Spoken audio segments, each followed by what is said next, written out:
Naturally, these homeless people accepted $50,000 to go buy boots, and so they were arrested for terrorism. They do need to kill a few people every now and then to keep the war on terror going, to keep their budgets flowing. So, yeah, I don't think it would be a mistake when some of this live ammunition that the FBI regularly gives happens to go off. Of course, all terrorists are Muslims, except the 94% who aren't.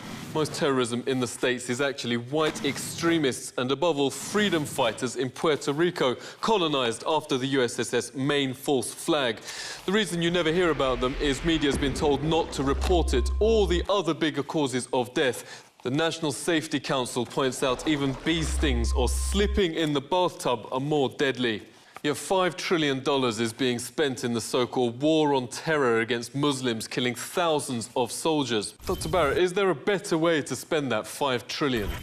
Well, sure, of course. I mean, you're much more likely as an American to die in your bathtub from drowning or to be hit by lightning than to be killed by terrorists. So if they really cared about your life, they would declare a war on bathtub. We lose a 9/11's worth of people from tobacco every 2 to 3 days here in the U.S., and we lose a 9/11's worth of people from automobile accidents every 28 days. So, I mean, these are the real threats to life and limb. All terrorism is not even a statistically significant threat, and Muslims commit 6% of the terrorism in the U.S. Extremist Jews commit 7%. So actually, Jewish extremists are ahead of Muslims in terrorism here, but you never read about that in the newspapers because guess who owns the newspapers? Why are false flags so effective? Humans mostly don't want to engage in aggression against other humans. I mean, just as dogs will stop attacking another dog if that dog gives a sign of surrender, humans are wired to fight viciously in their own defense and the defense of their families and their communities, but not to go out and fight equally viciously in an aggressive raid. For that reason, unscrupulous rulers who want to convince their people to engage in aggression need to convince their people that they are the ones who are under attack. Under attack, Americans are by troops. The Pentagon has suspended America's historic Posse Comitatus law, which banned troops being used against US civilians. Tanks are for the first time on the streets of America, and Black Hawks with Hellfire laser-guided missiles on lawns. Citizens forced out their homes by soldiers, but wall-to-wall troops didn't find the suspect. A man went out to smoke and accidentally found him in the garden. But drones over Boston are now a great idea, says Police Commissioner Ed Davis. Former Marine Corps Officer Professor James Fetzner, thanks a lot for joining us. What do you make of all this?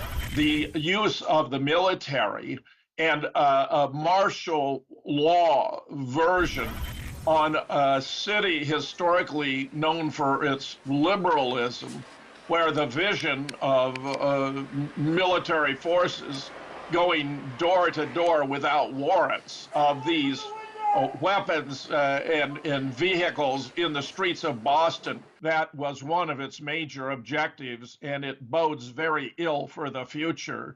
Just as people were being forced out their homes, the House was ripping up the Fourth Amendment.